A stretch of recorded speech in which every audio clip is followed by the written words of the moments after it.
ಈಗ ಈ ಎಲ್ಲಾ ಸಂಖ್ಯೆಗಳ ಸಂಕಲನ ಅಥವಾ ಈ ಬಾಕ್ಸ್ ಅಲ್ಲಿರೋ ಚುಕ್ಕಿಗಳ ಮೊತ್ತ ಏನು ಅಂದ್ರೆ ಏನ್ ಮಾಡ್ತೀವಿ? ಅದನ್ನ ನಾವಿಲ್ಲಿ ನೋಡೋಣ. ಮೊದ್ಲಿಗೆ ಮೊದಲನೇ ಪ್ರಶ್ನೆ ಪರಿಗಣಿಸೋಣ. ಇಲ್ಲೇನ್ ಕೇಳಿದ್ದಾರೆ? ಈ ಎಲ್ಲಾ ಸಂಖ್ಯೆಗಳ ಸಂಕಲನವನ್ನ ನಾವು ಕಂಡುಹಿಡಿಬೇಕು. ಇದನ್ ಮಾಡೋದಕ್ಕೆ ನಾವೇನ್ ಮಾಡ್ತೀವಿ?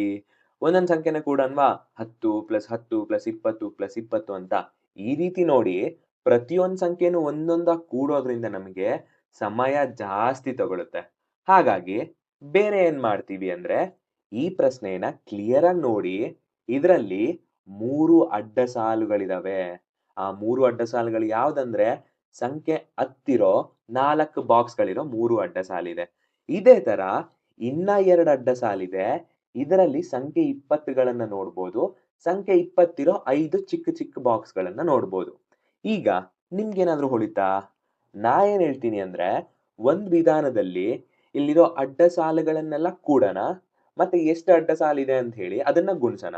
ಇದನ್ನೊಂದ್ಸರಿ ಟ್ರೈ ಮಾಡಣ್ವಾ? ಈಗ ನೀವ್ ಹೇಳಿ ಸಂಖ್ಯೆ 10 ಇರೋ ಈ ಅಡ್ಡ ಸಾಲಿನ ಮೊತ್ತ ಎಷ್ಟಾಗುತ್ತೆ ಅಂತ. ಅದೇ ತರ ಸಂಖ್ಯೆ 20 ಇರೋ ಅಡ್ಡ ಸಾಲಿನ ಮೊತ್ತ ಎಷ್ಟಾಗುತ್ತೆ ಅಂತಾನು ಹೇಳ್ಬೇಕು. ಮೊದಲನೇದಾಗಿ ನಾವು ಸಂಖ್ಯೆ 10 ಇರೋದನ್ನ ನೋಡೋಣ. ಇಲ್ಲಿ ಈ ಅಡ್ಡ ಸಾಲಿನ ಮೊತ್ತ ನೋಡಿ 4 ಇಂಟು 10. ಇಲ್ಲಿ 10 ಅನ್ನೋದು 4 ಸರಿ ಇದೆ. ಹಾಗಾಗಿ 4 ಇಂಟು 10 ಎಷ್ಟಾಗುತ್ತೆ ಅಂದ್ರೆ 40. ಅದೇ ತರ ಸಂಖ್ಯೆ 10 ಇರೋದು ಎಷ್ಟು ಸಲಿ ಇದೆ? ಇಲ್ಲೊಂದ್ ಸರಿ ಇದೆ, ಇಲ್ಲೊಂದ್ ಸರಿ ಇದೆ, ಇಲ್ಲೊಂದು ಸರಿ ಇದೆ. 3 ಅಡ್ಡ ಸಾಲುಗಳಿದಾವೆ. 3 ಅಡ್ಡ ಸಾಲುಗಳಲ್ಲೂ 40 ಇರೋದ್ರಿಂದ ನಾವೇನ್ ಮಾಡ್ತೀವಿ? 3 ಇಂಟು 40 ಒಟ್ಟು ಎಷ್ಟು ಅಂತ ಹೇಳಿದ್ರೆ 120. ಇದೇ ತರ ಸಂಖ್ಯೆ 20 ಇರೋ ಅಡ್ಡ ಸಾಲುಗಳು ಚೆಕ್ ಮಾಡಣ್ವಾ? ಇಲ್ಲಿ ನೋಡಿ 20 ಅನ್ನೋದು 5 ಸರಿ ಇದೆ. ಹಾಗಾಗಿ ನಾವೇನ್ ಬರಿತೀವಿ? 5 ಇಂಟು 20 ಒಟ್ಟು ಎಷ್ಟು ಅಂತ ಹೇಳಿದ್ರೆ 100 ಅಂತ ಹೇಳ್ತೀವಿ. ಎಷ್ಟು ಸಲಿ ಇದೆ ಸಂಖ್ಯೆ 20 ಅನ್ನೋದು ಅಡ್ಡ ಸಾಲುಗಳಲ್ಲಿ ಅಂದ್ರೆ ಇಲ್ಲೊಂದ್ ಸರಿ ಇದೆ, ಇಲ್ಲೊಂದು ಸರಿ ಇದೆ. ಹಾಗಾಗಿ ನಾವು 2 ಇಂಟು 100 ಅಂತ ಬರಿತೀವಿ. ಉತ್ತರ ಬಂದು 200.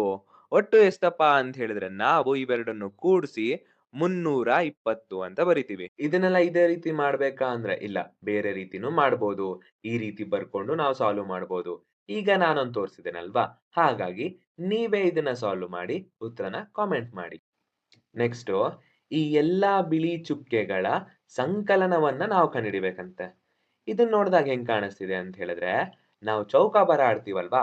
ಆ ಡೈಸ್ ತರ ಕಾಣಿಸ್ತಿಲ್ವಾ? ಮತ್ತೆ ಇದ್ರಲ್ಲಿ ವಿಶೇಷವಾಗಿ ನೋಡಿ 3 ಚುಕ್ಕೆ ಇರುವ ಬಾಕ್ಸ್‌ಗಳನ್ನ ನೋಡ್ತಿದೀವಿ. ಅದೇ ರೀತಿ 4 ಚುಕ್ಕೆ ಇರುವ ಬಾಕ್ಸ್‌ಗಳನ್ನೂ ನೋಡ್ತಿದೀವಿ. ಈಗ ನಾವು ಇದನ್ನೆಲ್ಲ ಕೂಡಿಸಿ ಎಷ್ಟು ಚುಕ್ಕೆ ಇದೆ ಅಂತ ಕಂಡುಹಿಡಿಬೇಕು.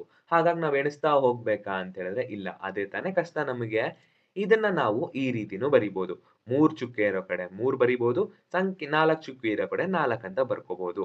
ನಾ ಏನ್ ಮಾಡ್ತೀನಿ ಅಂತ ಹೇಳಿದ್ರೆ, ಈ ಟೇಬಲ್ ಬದಲು ಮಾಮೂಲಿ ಚಿತ್ರನೇ ನಾನು ಪರಿಗಣಿಸ್ತೀನಿ. ಅದನ್ನ ಯೂಸ್ ಮಾಡ್ಕೊಂಡೆ ನಾನು ಉತ್ತರನ ಸಾಲ್ವ್ ಮಾಡ್ತೀನಿ. ಇದನ್ನ ಕ್ಲೀನಾಗಿ ಗಮನ ಇಟ್ಟು ನೋಡಿ.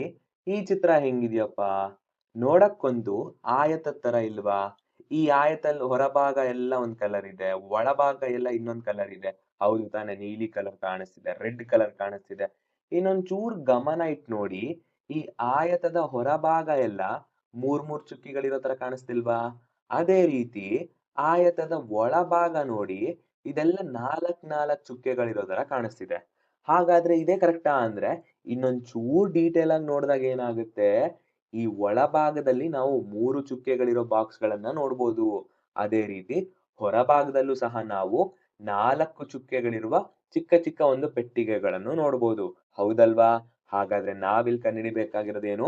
ಪ್ರತಿಯೊಂದು ಪೆಟ್ಟಿಗೆಯಲ್ಲಿರುವ ಚುಕ್ಕೆಗಳ ಮೊತ್ತನ ಕಂಡುಹಿಡಿಬೇಕು. ಇದನ್ನ ಸಾಲ್ವ್ ಮಾಡೋದಕ್ಕೆ ಎಲ್ಲಿ ಸುಲಭ ಆಗುತ್ತೆ ಅಂದ್ರೆ ನಾವೇನ್ ಮಾಡೋಣ? 3 ಚುಕ್ಕೆ ಇರುವ ಪೆಟ್ಟಿಗೆಗಳನ್ನೆಲ್ಲ ನಾವ್ ಎಷ್ಟಿದೆ ಅಂತ ಲೆಕ್ಕ ಹಾಕಿ ಕೂಡೋಣ. ಅದೇ ತರ 4 ಚುಕ್ಕೆ ಇರುವ ಪೆಟ್ಟಿಗೆಗಳೆಲ್ಲ ಎಷ್ಟಿದೆ ಲೆಕ್ಕ ಹಾಕಿ ಇದನ್ನು ಸಹ ಕೂಡೋಣ. ಒಟ್ಟು ಅಂತ ಸೇರಿಸಿದಾಗ 2ನ್ನು ಕೂಡಿದ್ರೆ ನಮ್ಗೆ ಎಷ್ಟು ಚುಕ್ಕಿ ಇದೆ ಅಂತ ಗೊತ್ತಾಗುತ್ತೆ. ಹೌದು ತಾನೇ? ಈಗ 3 ಚುಕ್ಕಿಗಳೆಷ್ಟಿದಾವೆ? ಇಲ್ಲಿ ನೋಡಿ, ಇಲ್ಲಿ 7 ಪೆಟ್ಟಿಗೆಗಳಿದಾವೆ. 3 ಚುಕ್ಕಿ ಇರುವ ಪೆಟ್ಟಿಗೆಗಳ ಸಂಖ್ಯೆ ಎಷ್ಟು ಅಂದ್ರೆ 7. ಅದೇ ತರ ಈ ಬದಿನಲ್ಲಿ ನೋಡಿದ್ರೆ 7 ಸಿಗುತ್ತೆ. 7 + 7 14.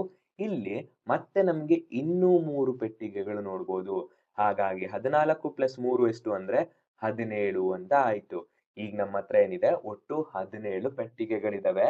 ಎಲ್ಲಾ ಪೆಟ್ಟಿಗೆನಲ್ಲೂ 3 ಚುಕ್ಕಿಗಳಿದಾವೆ. ಅದೇ ರೀತಿ 4 ಚುಕ್ಕೆ ಇರುವ ಪೆಟ್ಟಿಗೆಳೆಷ್ಟಿದಾವೆ ಅಂತ ನೋಡೋಣ್ವಾ? ಇಲ್ಲಿ ನೋಡಿ. ಇದನ್ನ ನೋಡಿದಾಗ ನಮಗೆ ಇಲ್ಲಿ 6 ಅಡ್ಡ ಸಾಲುಗಳಿದಾವೆ. ಅದ್ರಲ್ಲೆಲ್ಲ ನಮಗೆ 4 ಚುಕ್ಕೆ ಇರುವ ಪೆಟ್ಟಿಗೆಗಳಿದಾವೆ. 6 ಅಡ್ಡ ಸಾಲು, ಅದೇ ರೀತಿ 3 ಕಂಬ ಸಾಲುಗಳಿದಾವೆ. ಹಾಗಾಗಿ 6 ಇಂಟು 3 ಅಂತ ಹೇಳಿದ್ರೆ 18. ನಮಿಗೇನ್ ಸಿಗುತ್ತೆ? 4 ಚುಕ್ಕೆ ಪೆಟ್ಟಿಗೆಗಳ ಸಂಖ್ಯೆ ಎಷ್ಟು ಅಂದ್ರೆ 18 ಅಂತ ಸಿಗುತ್ತೆ. ಈಗ ನಮಿಗ್ ಗೊತ್ತಾಯ್ತು. 4 ಚುಕ್ಕೆ ಇರುವ ಪೆಟ್ಟಿಗೆ ಎಷ್ಟಿದೆ? 3 ಚುಕ್ಕೆ ಇರುವ ಪೆಟ್ಟಿಗೆ ಎಷ್ಟಿದೆ ಅಂತ. ನೆಕ್ಸ್ಟ್ ನಾವೇನ್ ಮಾಡೋಣ? ಸಂಖ್ಯೆ 3ನ್ನ ನಾವು 17ರೊಟ್ಟಿಗೆ ಗುಣಿಸ್ಕೊಂಡಾಗ ಉತ್ತರ ಸಿಗುತ್ತಲ್ವಾ? ಹೌದು. 3 ಚುಕ್ಕೆಗಳ ಪೆಟ್ಟಿಗೆಗಳಿರುವ ಒಟ್ಟು ಚುಕ್ಕೆಗಳ ಸಂಖ್ಯೆ ಎಷ್ಟು ಅಂದ್ರೆ 3 ಇಂಟು 17 ಅದು ಬಂದು 51. ಅದೇ ರೀತಿ 4 ಚುಕ್ಕೆ ಇರುವ ಪೆಟ್ಟಿಗೆಗಳಲ್ಲಿ ಎಷ್ಟು ಚುಕ್ಕೆ ಇದೆ ಅಂತ ಹೇಳಿದ್ರೆ 4 ಇಂಟು 18 ಅದು ಬಂದು 72 ಅಂತ ಆಯ್ತು. ಈಗ ಒಟ್ಟು ಎಷ್ಟಿದಾವೆ ಅಂತ ಹೇಳಿದ್ರೆ ನಾವೇನ್ ಮಾಡ್ತೀವಿ? ಹೌದು. 51ನ್ನ 72 ಜೊತೆ ಕೂಡ್ತೀವಿ. ಉತ್ತರ ಎಷ್ಟು ಬರುತ್ತೆ ಅಂತ ಹೇಳಿದ್ರೆ 123. ಇಲ್ಲಿ ಈ ಚಿತ್ರದಲ್ಲಿರುವ ಒಟ್ಟು ಬಿಳಿ ಚುಕ್ಕೆಗಳೆಷ್ಟು ಅಂತ ಹೇಳಿದ್ರೆ 123 ಅಂತ ಆಯ್ತು. ಇದನ್ನೆಲ್ಲ ನಾವು ಬೇರೆ ಬೇರೆ ರೀತಿನಲ್ಲೂ ಮಾಡಬಹುದು. ವಿಶೇಷವಾಗಿ ಇಲ್ಲಿ ನೋಡಿದಾಗ ನಾವು ಗುಣಾಕಾರನ ಬಳಸ್ಕೊಂಡು ಎಷ್ಟು ಈಸಿಯಾಗಿ ಮಾಡಿದ್ವಿ ಅಂತ ನಾವು ಕಲ್ತ್ಕೊಂಡ್ವಿ. ಇದನ್ನೆಲ್ಲ ನಾವು ಮುಂದಿನ ತರಗತಿಗಳಲ್ಲಿ ಯೂಸ್ ಮಾಡ್ಕೊಂಡು ಅರ್ಥ ಮಾಡ್ಕೊತಾ ಹೋಗ್ಬೇಕು.